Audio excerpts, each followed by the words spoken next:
thank you all for coming. Thank you all for coming. Oh wait, music. Okay.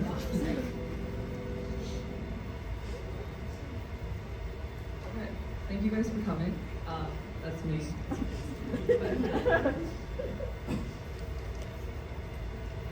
So I named my talk.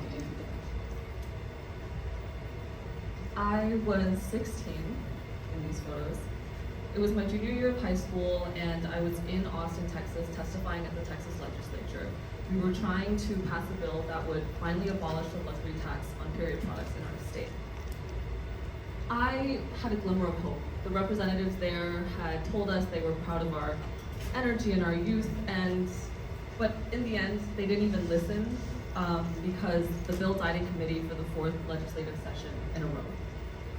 And I share this moment because it changed me fundamentally. It set me on the path that I'm on today of pursuing public service and being interested in doing something that improves the lives of people around me. In that moment, I feel like I really felt what it was to be unheard and what it was to be brushed aside.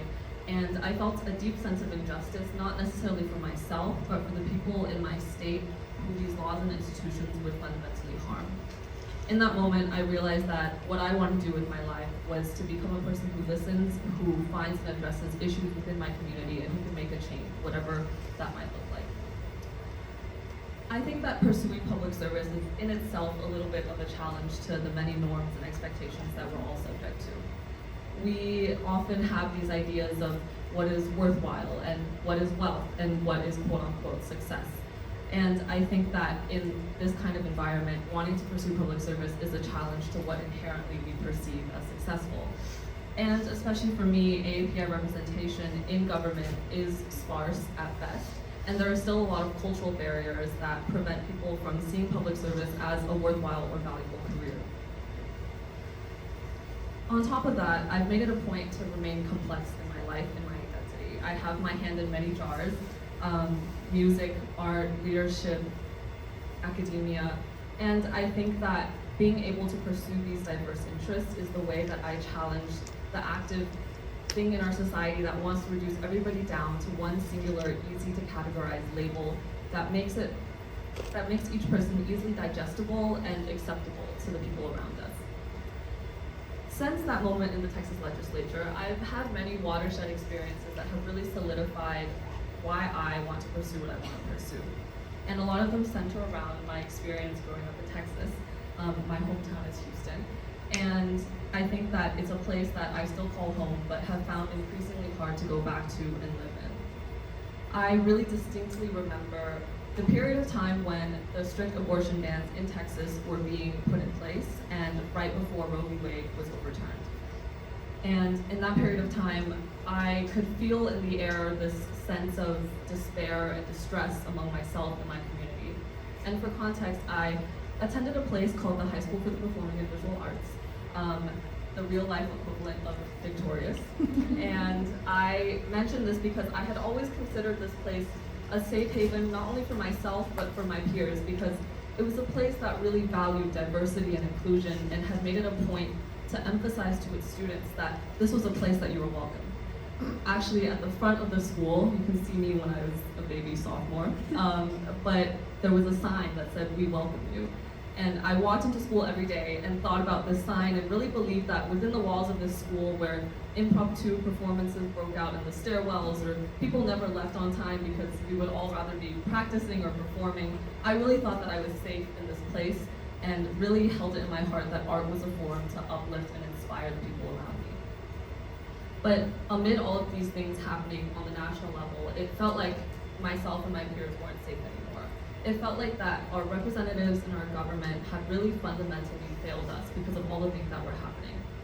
And this was after I had spent my entire high school career fighting the issue of period poverty in my community. We organized donation drives that raised thousands of period products for our community, and we organized rallies, as you can see here as well. And we personally made relationships with school nurses in our district that were in need of products. And so in the context of all of this, I felt completely failed by the people who were supposed to represent me. And then there was another moment. It was my last summer interning in DC. So I worked at a think tank where I pumped out articles about Central Asia relations and energy policy and security news.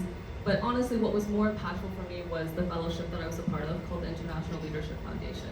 Through that, I met 45 other young Asian American students also interested in public service, and each one of us felt very passionate and distinctly determined to carve out our own niche within the public service space.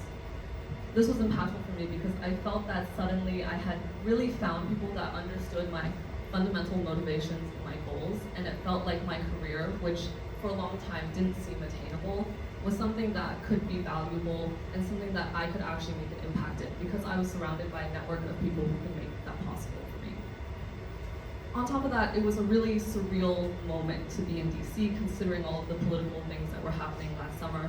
I remember exactly where I was the second the news about Biden dropping out of the race happened. I remember the route I used to run along on the National Mall, and I also remember what it felt like to walk in the halls of the Capitol and understand that that's where decision making took place. So that fellowship helped connect me with my internship at USAID, United States Agency for International Development, which is a name that I'm sure many of you have become familiar with over the last month or two. I was offered a position as a remote intern on the fall and spring semesters, and I was working on the student employment team, which basically meant I was working to improve the intern experience across the entire agency. After a long security clearance process, I finally started officially last October, but just as quickly as it began, it ended. A week after the president's executive order eliminating DEI came down, I was sitting in class and I received an email that told me that I had been terminated, effective immediately. Because I was part of a third-party program that was designed specifically to give AAPIUs like me internship access to federal agencies like USAID, I was considered a DEI hire. So therefore, I was terminated under the executive order. In that moment, I felt anger, but not necessarily for myself, but I was more angry for all of the people that should have been able to come after me. This was a long-running program, and I had been one of dozens and dozens of interns over the years that have benefited from this experience. But now that this door is shut, so many people who were supposed to come after me would no longer have the opportunity. Government is opaque, and the hiring process is even more so. So for me to even get my foot in the door had already been a struggle, and now it would probably be impossible for so many other people.